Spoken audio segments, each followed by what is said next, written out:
сайн байцгаана уу? Энэ удаа та нартай чиний амт хэмээх 2025 оны шинэхэн драмаг ярьж өгье.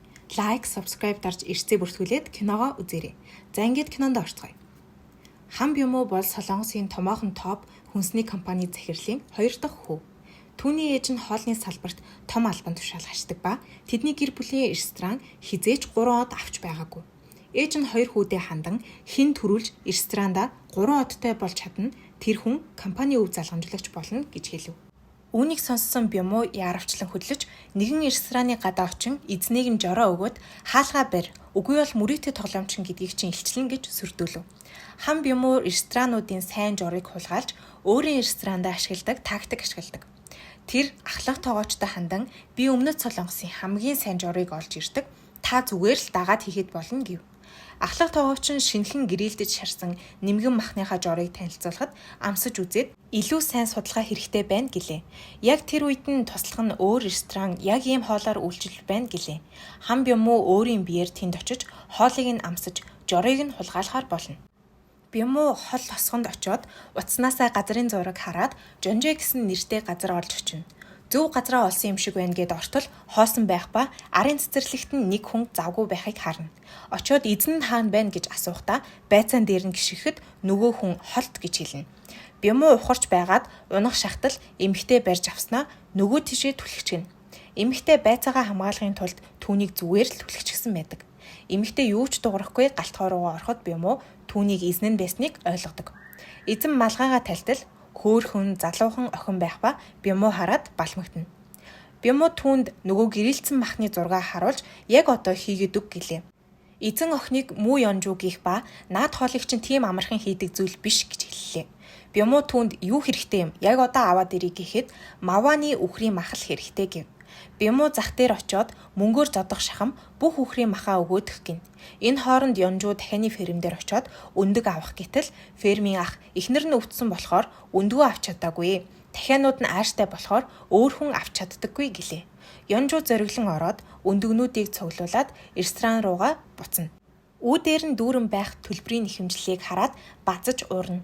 Бямуу ирж тараад түүнд авчирсан махнуудаа өгөхөд тэр нэг хайрцагтайг нь шууд амсаад энэ хангалттай биш. Шинэхэн Мацутаке мөөг хэрэгтэй гэд ууланд гарна. Бямуу амьсгаадаж үхэх шахаад мөөг олчихлоо гэхэд наа чин бишээ энэ гэд өөрөө олоод болгоомжтой авахта унах шахахад Бямуу түшиж авна. Ресторанда ирээд Ёнжу хоолоо хийж эхэлнэ. Бямуу анхааралтай гихчин хийх явцыг нэг бүрчлэн харна. Ресторанд хийдгээс нь шал өөр аргаар хийж байлаа. Бямуу нэг савхтаж амсмагцаа амтыг нь бишрээд өөр ийм гоё амттайг идэж байгаагүй болохоор дуустал нь идэнэ. Идэж дуусаад рестораныг нь хөдөлж авъя гэхэд муу Ёнжу тоогооч татгалзана. Бямуу түүнд ресторанаас сайжруулж хөгжүүлэхэд чинь туслая. Чи их төлбөр төлөх ёстой байгаа биз дээ гэхэд Ёнжу татгалцаар байдаг. Бямуугийн дургуун хүрээд чи юу ч ойлгохгүй байна. Энэ янзаараа байвал чи юу ч зарж чадахгүй. Сайрч сурчлагаа хэрэгтэй гэж тайлбарлаач ойлголцохгүй гарч явна. Байрны эзэн ихч орж ирээд Ёнжугаас сүүлийн саруудын түрээсээ хурдан өг. Үгүй бол өөр хүнд зарна гэж сүрдүүлнэ. Бямуу хот руу буцаж байхдаа туслахаасаа дуудлага авна. Түүний сүүлд уулзсан газрын эзэн залуу амиа хорлох захиас үлдээгээд ресторанаа хаачсан байх ба аз болж эмнэлэгт хүрэгдсэн байдаг. Бямуу өрөөнд нь ороод ууршлалт гуйх гэтэл тэр хүн ахтай нуцаар яриад бүх юм төлөвлөгөөний дагуу гэж ярьж байдаг.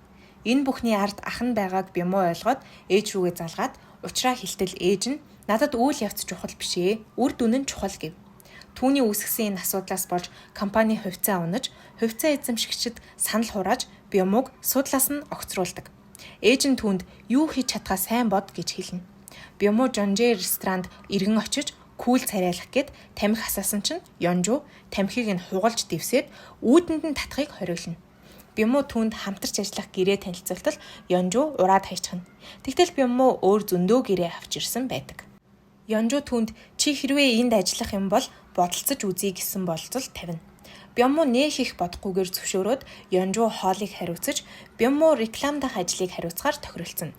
Маргааш нь Бямуу Ёнжуг нэг залуутай нууцаар тохиролцохыг хараад хууль бус юм хийгээд байна гэж бодтол нунтаг чили авч байдаг. Залуу мөнгөө нэхэхэд Ёнжу тэгж байгаад өгнөө гэхээр нь залуу буцаагаад авчихна. Ориг чили авч чадаагүй Ёнжу орон дээрээ зараалын чили тэрврээд уйлна. Янжуу үргэлж чанартай ямаар чанартай хоол хийх нь миний баримталдаг зарчим энтер гэж томорно. Бямуу хурдхан жорыг нь хулгайлахын тулд өөрийн тоогоочийг ажилд авч ажилуулгаар санал болгоно. Гэтэл Янжуу 15 жил Будаатай шүлний газар ажилласан жин ихчийг ажилд авахар шийдчихдэг. Бүх хоолыг бэлтгэхэд туслан аяга тавг угаана яг тохирно гэлээ. Бямуугийн төлөвлөгөө нураад Янжууд чадварлаг тоогооч авцгаая л даа гэхэд Янжуу ихчийг авна гэд гүрийсээр байдаг. Бямуу тэгвэл маргааш 2 ширээ нэмэх хэрэгтэй байна гэлээ. Оройн буудалд хонох гээд карта зуртал карт нь хаагдсан. Машиныг нь хураачсан байдаг. 5 оттой буудалд хонох боломжгүй болоод дэм буудлын жижиг өрөөнд хонохоор болно. Тэр ширээ авахын тулд үнэтэй цагаа зараад байгаа мөнгөөрөө 2 ширээ авна. Энийг харсан Янжуу жаахан баярлана. Бямуу өөрийн инфлюенсер найзуудаа ресторандаа урина. Гэтэл найзууд нь түүний тушаал буурсан хэрэгээс болоод татгалзана. Нэг инфлюенсер л хоолны зургийг нь сошиалд тавьж өгөхөөр болдог. Бямуу баярлаад Янжууг бибимбап хийгээд гой тавганд тавглаадах гин. Харин Янжуу халуунаар нь идүүлэх гэж л хоол хийдэг. Зурган зориулж хоол өрөхгүйгээд тэд маргалдана. Жин ихч кимчитэй шарван хийх гэж байгаад шин ширээн дээр нь кимчигээ хасгаад заваарт болчихно. Бямуугийн уур нь хүрч жин ихчийг хизээж хэлснийг хийдэггүй дураараа гэж загнаад Янжууд Америк төгссөн сайн тоогооч ажилд авъя гэд байхад инфлюенсертэй хамтрийгээд байхад хитрхи бардам зан гаргаад байна гэд маргалдаж гарна. Бухимдсан Бямуу гарч яваад бороон цохиулаад ногооны дэлгүүрийн үүдэн сууна. Сайхан сэтгэлтэй ногоо махны дэлгүүрийн ах нар түүнтэй хамт ууж сууна. Ах нарт Янжуугийн ааш занг хэцүүг нь ярихад тэд ааш муутайч хийдэг хоол нь бол ярилтгүй амттай гэцгэн. Нуугдсан эрдэнсийг хүмүүс танигдахад чийл тусалж чадна гэж дэмжцгээв. Бямуу тайвширж орж ирээд хартал ширээн цэвэрхэн гоёмсог тавгнууд бэлтчихсэн Янжуу бибимбап хийгээд их чарвангаа хайрсан байлаа. Янжуу Бямууд шинэ хувцас өгөөд дэм буудлын ахын хувцсыг тайлаад наадхаас сольж өмс гэв. Бямуу түүнд ах нарын өгсөн зүйлсийг өгөхөд Янжуу авахыг хүсч байсан ориг чилийн байна гэд бөөн баярлуулна. Яг тэр үед нь хоёр ах нь хүмүүс дагуулж ирэв. Тэр үед анх удаа л хоолны газар дүүрэн хүнтэй болж Янжуу тийм завгүй байж үздэг. Манай хоёр баярлаад бие рүүгээ ширтээд инэмсэглээд авнаа. Эцэст нь хүмүүс явж манай гурав хилааж унах гэж байгаа айтай үлдэнэ. Тэр гурав тараад тэмдэглээгээд Янжуу арх авч өгөхөөр болно. Яг алхаж байтал үнэтэй машинаас нэг залуу бууж ирээд Янжуу руу ажилтныг нь хулгайлсан гэд уурлана. Энэ залуу бол Будаатай шүлний газрын эзний хүү Чүнсийн байлаа. 15 жил ажилласан жин ихч ажилласаа гарснаас болж аав нь олж ир гэж тушаасан байдаг. Бямуу түүнийг түлхээд хөөчгөн. Манай гурав хөөрөөд баахан уугаад жаахан халамцуу болцгооно. Янжуу халууцаад үсээ дээш боох үед Бямуу гүлрөөд уруулнаас нь харцаа салгаж чаддаггүй. Уур амьсгал романтик болж байтал Бямуу нэг мэдээ уншаад шоконд орно. Өөрийнх нь ахлах тоогооч байсан хүн ахынх нь ресторан руу шилжсэн байдаг. Ахлах тоогооч руугаа залгах гэтэл болдоггүй ууртайгаар voice message явуулна. Янжуу гарч ирээд найз охинтойгоо маргалдаж байна гэд буруу ойлгочихдаг. Бямуугийн бүх жорыг хулгайлаад очно гэдэг үгийг сонсоод юу яриад байгааг нь сайн ойлгодоггүй.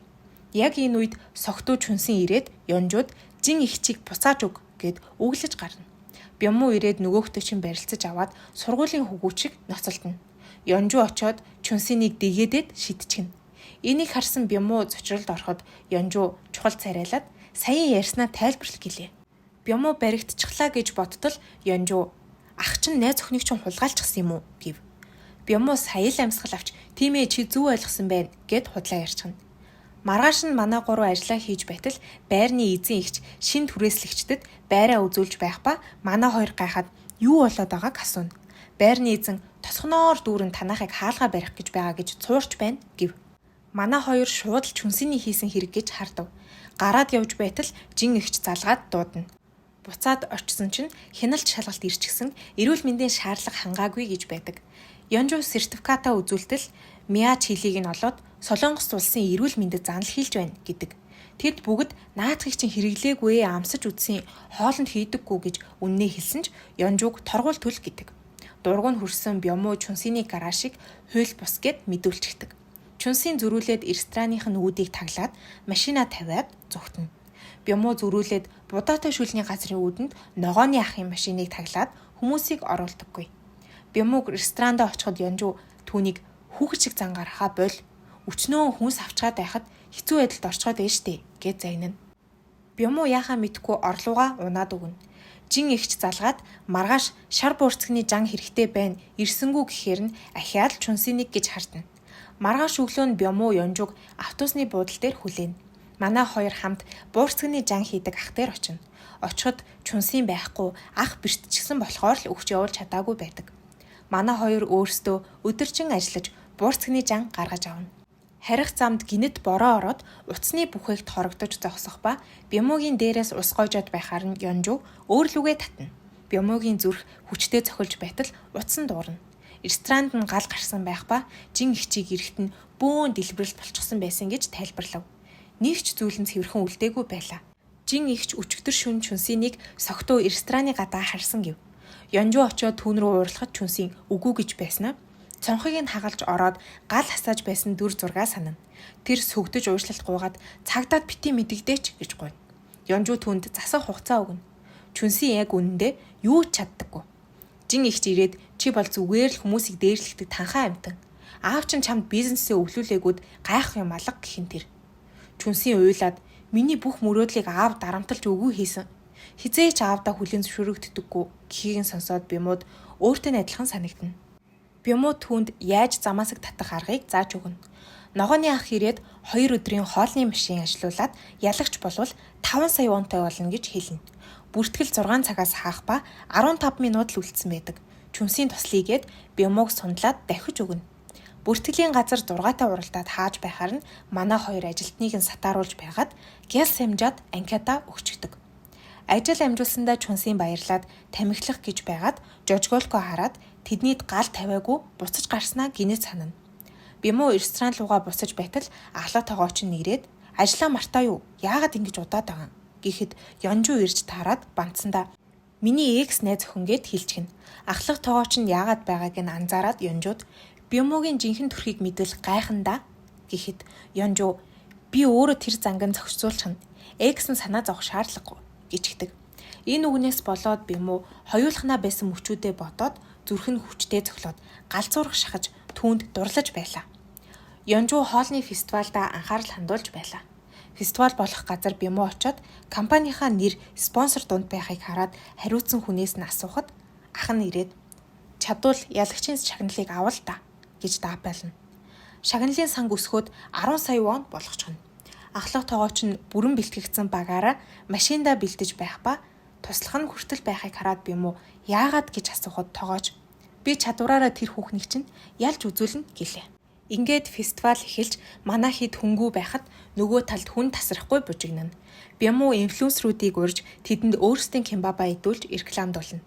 Өдөржин бужигнсны эцэст манай хэд төрүүлж хоолоо зарж дуусгана. Манай хоёр баярлаад учиргүй тэврэлдээд үсэрнэ. Жан тогооч манай эдийг хааж байгааг хараад уур нь хүрнэ. Ёнжуг галтгооноос асаагаар болоод Бямууд өгөөд хоолны газар тамхи татахгүй шүү гэхээр нь минийх биш гэд гайхаж харна. Маргааш нь нөгөө талынхан чинь бүр дуучин авчираад хүмүүсийг цуглуулдаг. Бямуу уурлаад очиход жан тогооч миний хийсэн юм биш. Ах чинь авчирсан. Би өөрийн хүчээр өрсөлдөнө гэв. Манай хэд ямар нэг юм хийх хэрэгтэй гэд бодож байтал Чүнсин өөрийн хийсэн алкогол багтаа будааны архиа үнгүү үгүй гэв.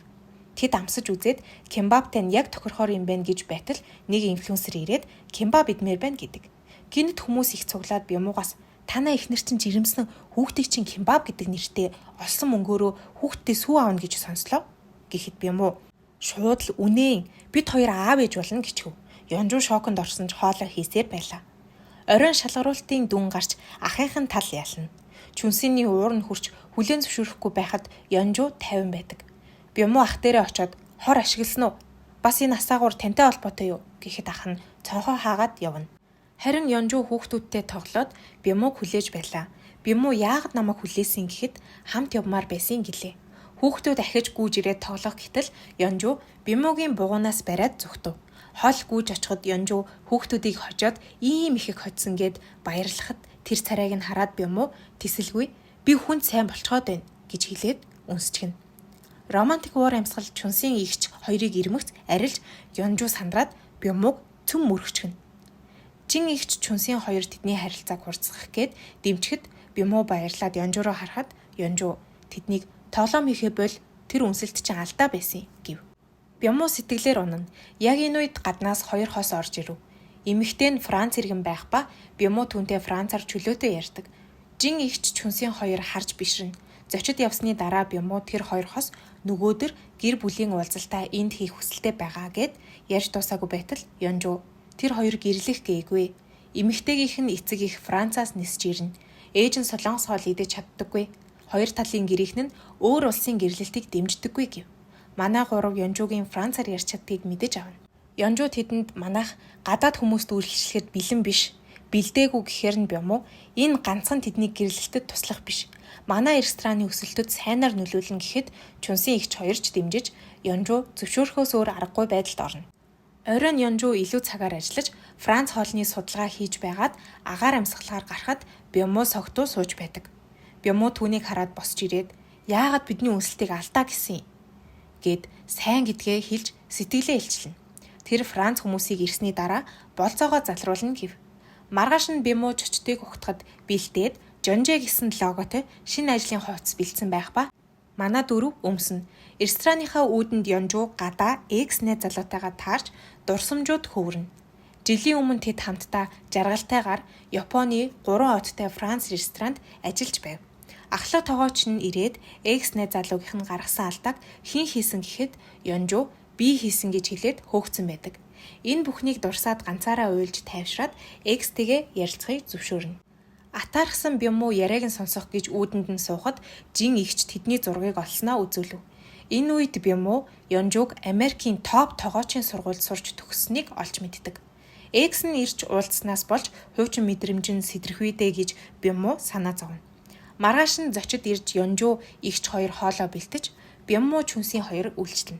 Гэр бүлүүдийн уур амьсгал нэг л сонирн байгааг Бямуу мэдрээд очиж хоол бүрийг тайлбарлаж бүр орчуулагчийн ажил хийж өгнө. Бүх зүйл сайхан болж зочид хундаг тулгацгаана. Хоолны дараа зочид Ёнжугийн хоолнд Бямуугийн үйлчилгээнд талархснаа илэрхийлээд сэтгэгдэл өндөр явцгаана. Бямуу шууд л амлсан болцоондоо явъя гэж хэлэхэд гаднаас X нь ороод ирнэ. Ёнжу 9 цаг гээд уулзъя гэд Бямууг явуулчаад X-тэйгээ уулзахад X нь хамт Япон руу буцъя гэлээ. Бямуу төвшин хүлээж Ёнжуг X рүүгээ буцчих үедээ гэж айна. Аз болж Ёнжу ирэхэд янзалж чимгэлсэн дээвэр дээр ураад кино үзнэ. Уур амьсгал нэлээд эвгүй болж байлаа. Ялангуяа үнсэлтийн хэсэг гарах үед. Кино дуусаад тэд ярилцсан. Ёнжу Бямуугаас яагаад X-ийн тухай асууж шалгаахгүй байгаа гэхэд Бямуу чи өөрөө хэлээгүй байхад шахахгүй гэв. Ёнжу ам нээж би үнчин байсан, ууланд байдаг, хийдэд өссөн, хүүхэд насны дурсамж маань дандаа л ам нартай амт өнгөрүүлсэн.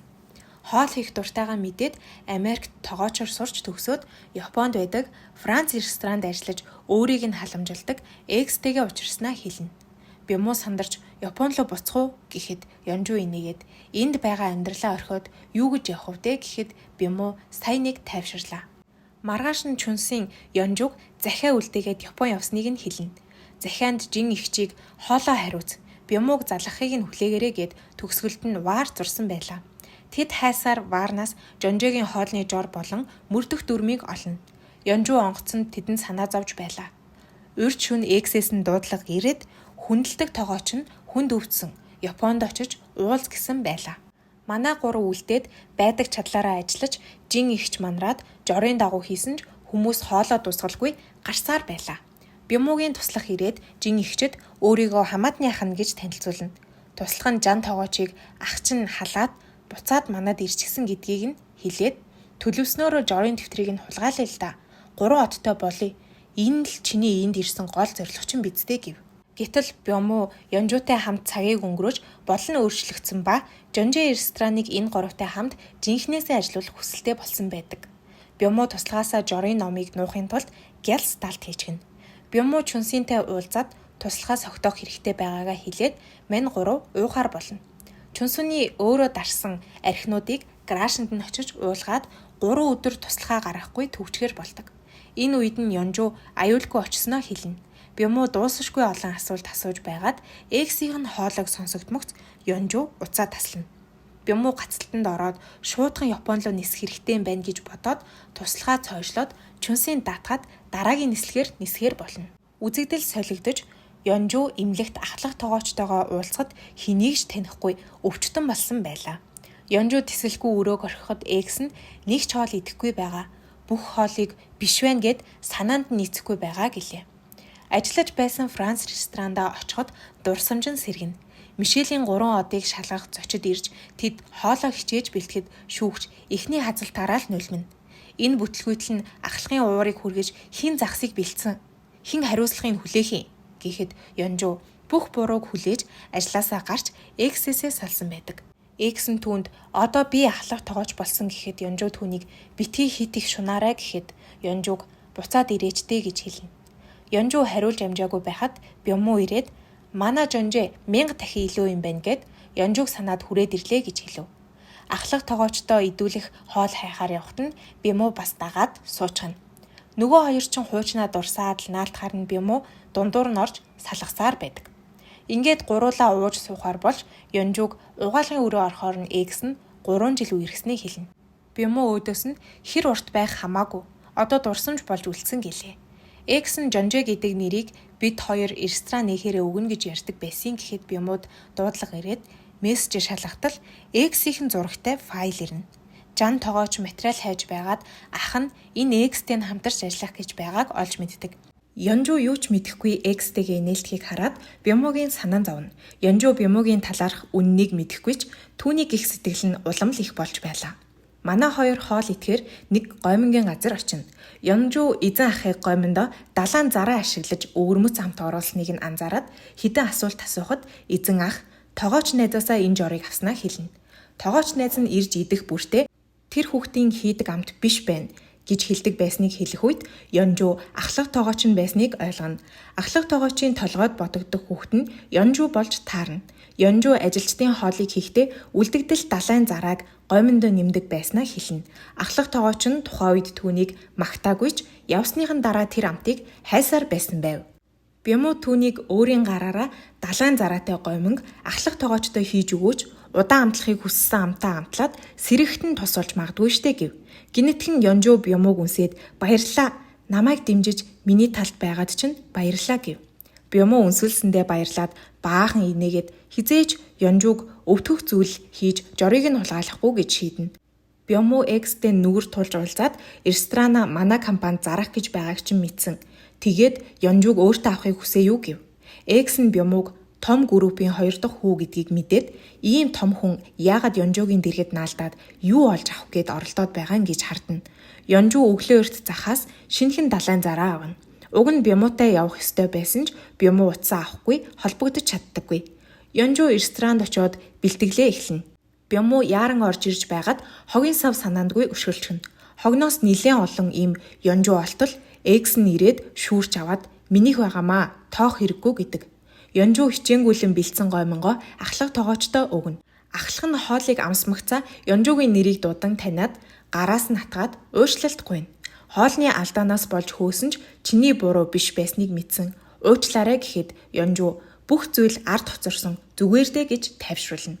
X нь бүх хүнийг түр гарч бай, ахлагтай ярих юм байна гэв. Ярьж дуусаад гарч ирээд бүх ажилчидаа "Манайх ресторана өөр компанид зарж байгаа. Энэ нь бидэнд ашигтай" гэхэд Ёнжуу "Чи шуналтаад ахлахыг гартаа оруулахын тулд тэр эмнүүдийг өгөөгүй бидстэй" гэв.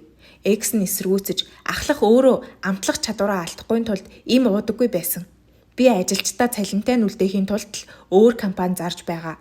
Бид өрөө төлж чадахгүй, хаалгаа барих гээд байгаа" гэв. Ёнжуу X-ийг хувийн ашиг сонирхлынхоо төлөө хийж байгаа гэж итгэсээр байдаг. Бёмму чимээгүй байж байгаад гэрээ цуцлагдсан гэв. Өнгөрсөн шөнө ээжээсээ буцаад байрандаа ир гэсэн дуудлага авч компани дээрээ очиод энэ гэрээг цуцалсан байдаг. X нь уурлаад Бёммуг зохиж аваад зодоон болж Ёнжуу уурлаад салгана. Яг тэр үед ахлах тоогооч нь тэднийг дуудаад Ёнжуугаас хийхийг хүссэн хоолоо олсон уу гэснээ X-ийг нь дуудаад тэрч аваад яг над шиг ресторанда санаа зовдгийг чинь мэднэ гэлээ. X нь ч сэтгэл нь онгойж уйлна. Ахлах нь имлгээс гарч Ёнжуу Солонгос руугаа буцахаар болно. Явхаасаа өмнө X-тэй үлдэж чадахгүйгээ хэлээд одоо бүхнийг зүрхэндээ дурсамж болгон хадгалаад ураг шаарч алхна гэж Бёмму руу харав. Солонгос руу буцах нислэгт Ёнжуу Бёммугийн мөрийг дэрлэн унтахад Бёмму баярлсан ч ээжээсээ ирэх буцаад ажилдаа ор гэх мессежийг хараад санаа зовно. Буцаж ирэхийг нь жин ихч хараад бөөн баярлуулна. Чунсын ерөөсөө ажилдаа ирээгүй гэж гомдлно. Бямуу гинэт туслахаа төгчснээ санаад яарангүй. Гаражны гадаа очиход дотор нь туслах нь биш, Чунсын байдаг. Чунсын туслахынх нь өрхөнд ороод оронд нь түгжигдсэн байдаг. Туслахаа оргосныг мэдээд Бямуу том хэрэг мандлаа гэж бодоод сандран жорын дэвтрийг хайтал аль хэдийн алга болсон байдаг. Бямуу сандран жан тогооч руу залгахад тэр утсаа авдаггүй. Тэр өдөр нь шүүгчид ресторанд нь ирчихсэн жан тогооч Ёнжуугийн жороор шарсан мах хийж байдаг. Бямуу түгшин хамаг хурдаараа очтол аль хэдийн шүүгчид гарч явж байдаг. Хэдэн минутын өмнө жан тогооч тэдэнд хоолоо танилцуулахад Ёнжуугийн жор шүүгчдэд маш их таалагддаг.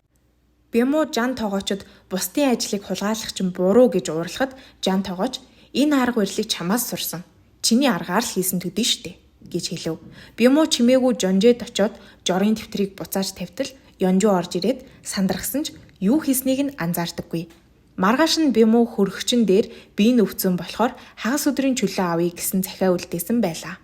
Чунсын өглөө эрт жан тогооч ирээд явсныг хэлэхэд Ёнжуу түүнийг экс найз зөвхнөн гэж итгэсээр байх ба экстэйгээ уулзах гэж Бямууг явсан гэж боддог. Бямууг эрэхт нь өвдсөн гэж бодоод зотон бэлдсэн байлаа. Бямуу түүний өмнө гимшиж бүх үннээ хэлмээр байвч нүдрүү нь хараад юу ч хэлж чаддаггүй. Маргааш нь хар малгайтай зочин ирээд хоолоо идэлгүй мөнгөө асаагууртайгаа орхисон байлаа. Бямуу асаагуурыг хараад рестораныг нь шатаасан гал гэдгийг санаад энэ залуу компанийн гадаад жигсаал хийдэг байсныг нь санана. Бямуу тэр залууг олж уулзаад яагаад ийм юм хийгээд байгааг асуухад үш хонзонгоо авч байгаа нь гэв. Шудраг ёсны төлөө жигсэж хинч тоохгүй байхад чиний жаргалтай амьдарч байгааг харж тэсэлгүй чамд хичээл заах гэд тэгсэн юм гэлээ. Уулзаж дуусаад Бямуу ээж дээрээ очиход түүнийг удахгүй суудалтаа суу. Жан тогоочийн хоол шүүгчдэд их таалагдсан. 3 од авчих юм бол өөр газар энэ хоолоор үйлчилж болохгүй. Жонжэ гэдэг газрыг хурдан зохицуул гэв. Бямууг очиход бүгд гангалчсан хүлээж байх ба Ёнжуу тэднийг төрсөн хід дээрээ аваачдаг. Манай дөрөв буддын мөргөл хийж өдрийг өнгөрөөнө. Оройн Бямуу жорын тухай хэлэх гэтэл Ёнжуу сарыг хардаа гэд өөрийнхөө багын дурсамжуудыг ярина. Тэр хийдэд хаягдаад эмэгтэй ламнаар олж яг л төрсөн хүүхэд шигээ өсгсөн гэдгээ хэлээд Бямуугаас чи түүхээ ярил л да.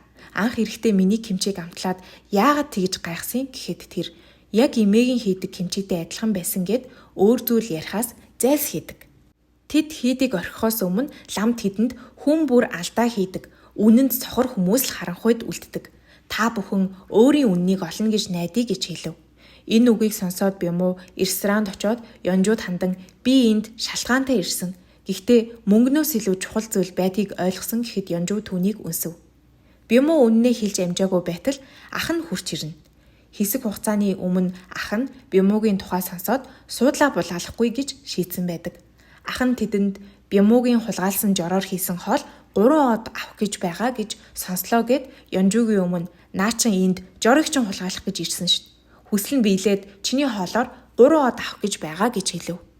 Ёнжуу Бямуугаас асуухад жорыг нь авсан бол Жонжэ хаалгаа барих ёстой гэж үннээ хэлнэ. Ёнжуу үнэнтэй нүүр тулаад итгэж чадахгүй яаж надад ингэж хандаж чадваа гэд муудалцсан. Бямуу ч яхаа мэддэггүй. Бямуугийн ээж нь Мишелийн 3 од авч байгаагаа тэмдэглэж байлаа. Жин ихч Чунсын хоёр юу ч мэдээгүй ресторанда орж ирнэ. Чунсын эргэн тойрныг хараад Бямуу ахыгаа байхгүй байгааг анзаарна. Жин ихч нэг л юм болсон байна да гэж хартна. Ёнжуу үннийг удаан нууж чадахгүй болохоор Бямууг анханасаа манай жорыг хулгайлах гэж ирснийг нь хэлнэ. Чунсын чихэндээ ч итгэдэггүй. Тэд бүгд урам нь хугарцгаана. Бямууг ирэхгүй болохоор ээж нь ахыг нь дуудаад өөрийнхөө рестораныг хаагаад Бямуугийн рестораныг хариуцаад ажилуулж бай. 3 одыг нь алдаж болохгүй гэв. Харин Ёнжуу ресторанаа хаагаад өссөн хийд рүүгээ очоод өсгсөн ээж ламтангаа хармагцаа тэврээд уйлна. Оройн ламтан хамт суугаад од харна. Ёнжуу сэтгэлээ нээж итгэж найдаж байсан хүндээ хууртаж хаягдсанаа хэлнэ. Ламтан түүнд чамайг насанд хүрээд хийдэг орхих үед их санаа зовж байсан тухайгаа ярина. Харин хоол хийж бусдад өгөхийг чинь хараад хоод хийхдээ маш их сэтгэлээ гаргаж чин сэтгэлээсээ ханддаг болсныг чинь мэдсэн. Олон жил хайсан асуултынхаа хариултыг охин минь олноо гэж урам өгөв. Үүрээр Ёнжуус ирээд лам нарын хоолыг бэлтгэхээр галтгоонд ороод өөрийнхөө багын төрхийг олж харна. Төсөөллийн багын төрх нь хэр удаа нуугдах гэсэн юм гэж асууна. Энд нуугдаж байснаас өөрийнхөө ресторанд очисон дээр гэхийг сонссон Ёнжугийн мэдрэмжүүд холилдон нулимс унгана. Ламтан Ёнжугийн Багдад дуртай байсан хоолыг авчирч өгөөд Бямууг нууцаар ирээд явсан. Чамд санаа нэг зовсон байна лээ гэж хэлв. Бямуу өөрийгөө эрх чөлөөтэй залуу гэж боддог байсан ч яг одоо үнэн мэдрэмжээ ч хэлж чадахгүй зүгээр л хулчгар амтан гэдгээ мэдэрнэ. Ламтан Ёнжууд яг одоо хийдээс явж зоригтойгоор үнэнтэй нүүр тул гэж хэлв. Яг энэ үеэр Мишелийн 3 од өгдөг газраас Солонгос ресторан нэр дэвшиж байгаа. Бас өөр нэг рестораныг нэр дэвшүүлмээр байна. Нэр нь Жонжэ гэж зарлав. Хүмүүс яагаад гэдгийг ойлгохгүй байлаа. Яг үнэндээ энэ шүүгч охиныхоо нөхрийн гэр бүлтэй танилцах гээд Жонжэд хооллсон Франц хүн байдаг. Ёнжугийн хийсэн хоол их таалагдсан учраас 3 од өгөхөөр нэр дэвшүүлсэн байдаг. Бямуугийн ээж гайхшраад туслахыгаа Бямууг ол гэж хэлнэ. Гэтэл Бямуу гуниг тавтаад байнга арх ууж байдаг. Ээж нь Бямуутай уулзаад өөрийн санаагаа шулуухан хэлнэ. Хоёр рестораныг хооронд нь өрсөлдүүлж нэвтрүүлэг хийн. Тэрэнд Жонжэ ялагдахад болно. Нэг л ресторан Мишелийн 3 од авах ёстой. Ямар ч зүйлд нэг л ялагч байх ёстой гэж хэлв. Бямуу ээждээ хандан би огт сонирхохгүй байна. Ахтайгаа өрсөлдөхөөс залхаж байна гэв. Ээж нь өөдөөс нь би тэр Ёнжу гээд тоогоочийн рестораны байрыг нь худалдаад авчихсан. Чи хэрвээ энийг хийхгүй бол тэр эмэгтэйг хоолны ертөнцид ахиж хүл тавьж чадхааргүй болгочихно шүү гэв. Жонжэг аврахын тулд буцаж очиход Чүнсийн жин эгч хоёр тэрнийг харааж зүхөөж зодож уурлана. Бямуу өвдөг сүгдөөд тэднээс рестораныг аврахад минь туслаач гэж гуйна. Жин эгч түүнийг уучлахаас татгалзана. Бямуу юу ч хийж чадахгүйгээ ойлгон гуниглаж суутал жин эгч бодлоо өөрчлөн туслахаар болсноо хэлээд дэлгүүрээс хүнсээ аваад ирдэг. Бямуу Чүнсинийг тэврээд тэдэнд маш их баярлалаа гэж хэлнэ. Нэвтрүүлгийн багийнхан ирж бэлтгэлээ хангана. Бүгд гараа давхарлан ялцгаая гэж орилно. Хоёр рестораны хооронд явагдах тулааны шүүгчдийн нэг нь Бямуугийн ээж, нөгөө нь Франц зочин байв. Эхний сэдэв бол дахиагаар хоол хийх байлаа. Жин эгч Ёнжугийн хийдэг улаан винонд дарж шарсан дахиаг хийцгээе гэж тохирно. Багаараа амьд дахиа хайтал хаанаас ч болдоггүй. Ах ээж хоёр нь махгүй болгох гээд дахиануудыг нь төрүүлээд авчихсан байдаг. Сонголтгүй үлдсэн тэд хөлдөө дахианы мах ашиглахаар болоод авахаар явна. Бүгд явсны дараа Ёнжу нууцаар гарч ирээд яаж тэдэнд ирсэн гэдгээ хэлхээ мэдэхгүй ичиж санаа зовно. Тэр яхаа мэдэхгүй буцаж байтал Бямуугийн ах гарч ирээд Ёнжугийн уур хүрээд шууд л маргалдах гэтэл ах нь манай ээжийн нүдэнд бизнес нь үргэлж нэгт байдаг. Бямуу бид хоёр тийм л нөхцөлд өссөн. Одоо тэрнээс нь залхаж байна. Чамайг Бямуугийн өнгөрсөн амьдралыг ойлгоосой гэж найдаа гэж хэлчихэд явчихна. Ёнжу түүнд нэг боломж олгохоор ресторан руу нь очив. Бямуугийн туслах түүнээс жорыг нь хулгайлсандаа ууршилтгүй. Бямуу үнэндээ тхихийг хүсээгүй татгалзаж байсан ч бид хийсэн гэдгээ хэлв. Үзэгдэл шилжиж Бямууг жаахан байх үед нь ээж нь завгүй үргэлж карьераа хөөж хүү нартаа ихийн хайр мэдрүүлээгүй байдаг. Харин имэн тэднийг харж ханддаг байсан ч нас барснаас нь хойш Бямуу их шаргалсан ба ээж нь ажлаас болоод оршуулгын ёслолд ч оролцоогүй байдаг. Имээгээсээ хойш халуун дулааныг мэдрээгүй Бямуу Ёнжутай уулзаж идэрч байгаа. Бас тэр сайхан сэтгэлтэй, зөөлөн сэтгэлтэй хүн гэдгийг туслах нь хэлнэ. Энэ үеэр манай хэд Ёнжуг буцаж ирж байгааг мэдэхгүй л байлаа. Жин эгч Ёнжугийн жороор дахиагаа хийж шүүгчэд амтлаад Жонжэгийн хоол оноогоороо төрүүлдэг. Франц шүүгч Жонжэг ялсан гэдгийг мэдэж байтал Бямуугийн ээж нь оноог зөвшөөрөхгүй дэлгэцийн өмнө хоёр рестораны оноо тэнцсэн байна гэж худлаа хэлдэг. Франц шүүгчийн дургу хүрээд гарч явхад Бямуугийн ээж тулаан үргэлжлэнэ гэж хэлв. Бямуу ээжигээ арай л хитрхи хол яваад байгаа юм биш үү гэхэд яг энэ үед Ёнжу орж ирээд дараагийн шалгаруултыг хүлээж аваад өөр шүүгч хэрэггүй. Та ганцаараа амсаад шүүгээрэй. Танд таалагдахгүй бол би шууд ресторанаа хаая гэхэд ээж нь зөвшөөрнө. Бямуугийн ээж ах хоёр нь буцацгаана. Бямуу Ёнжугаас ууршлалтгүйж юу босныг ярих гэтэл Ёнжу ярих боломж олголгүй тэмцээний дараа болъё гэв. Бямууг ах нь хамт ууй гэж дуудан анх удаа л ах дүү сэтгэлээ нээж ярилцсан ээжийнхээ байнгын харьцуулалт шахалт шаардлагаас болж дотн гэр бүл шиг биш үргэлж өрсөлдөгч шиг байдаг босноо ярилцсан. Ах нь Бямууд чамайг жинхнээсээ өөрийнхөө юу хийхээ хүсдэгээ олсонд чинь баяртай байна гэв. Бямуу ахта сэтгэл зүрхээ л даг. Сохроор ээжийн хэлснийг дагах хэрэггүй гэж хэлв. Маргааш нь Бямуугийн ээж Жонжэ ресторанд орж ирлээ. Бямуу туслах гэсэн боловч Ёнжу түүнийг холдуулаад та гурав гэр бүлээрээ суу гэд суулгав. Хэсэг хугацааны дараа Ёнжу хоолоо авчран тэр гуравт гурууланд нь өгөөд энэ бол Солонгос айлын өдөр болгон хүүхдтэйгээ хийж иддэг гэрийн хоол гэж танилцуулав. Ёнжу хоолоо ээж хүү нарын харилцаанд сайнаар нөлөөлнө гэж найдлаа. Бямуу кимчиг амсдал яг л эмээгийнхтэй адилхан байлаа. Ээж нь савгаа барьж сам хорхойтой бинг амсаад өөрийн карьераа эхлүүлэх үедээ зурагтаар хүүхдүүддээ дандаа хийж өгдөг хоол гэж худлаа ярьж шоунд дулаан дүр төрх бүрдүүлж байснаа санана. Бодит байдал дээр тэр хизээж хүү нартаа хоол хийж өгч хамт идэж байгаагүй. Нэвтрүүлгийн бичлэг явагдаж байгаа учраас ээж нь хоолчин амттай байлаа гэж хэлнэ. Хоолны дараа Ёнжууд ресторанаа үргэлжлүүлэн ажиллуулж болно гэж хэлв. Харин ахан дүүдээ хаяа уулзаж ганц ундаг ууж бай гэж хэлээд явдаг. Машиндаас суугаад ээж нь ахт нь дараагийн удаа эмээгинчийн газар дээр очиж иргэе гэж анх удаа хэлдэг. Бямуу гэрийнхнээ явуулаад сая л гүнзгий амьсгал авна. Ёнжуг ресторан руугаа алхахыг хараад очин жорыг нь хулгайлж муухай зүйл хийсэндээ ууршлалт гуйгаад ахин нэг боломж олгоно гэж найддаг. Ёнжу түүний хэлхийг сонсон Бямуутай хамтдаа олон туршлага, дурсамжтай болсноо бодно. Бямуу түүнд халуун дулаанаар сэтгэлээ илчилж яг үнсэх гэж байхад нь жин игч чунсын хоёр гарч ирээд болиулчихна. Ингээд манай дөрөв жаргалтайгаар инээлдэнэ. Энд хүрээд кино маань дуусч байна. Хөөрхөн хөнгөн сэдвтэй кино байлаа. Кино таалагдсан бол комментэнд зүрх хүлтээгээрэй. Лайк, subscribe дарахаа мартаваа. Өөр гоё киноны бичлэгээр удахгүй уулзъя. Баярлалаа. Баяр таа.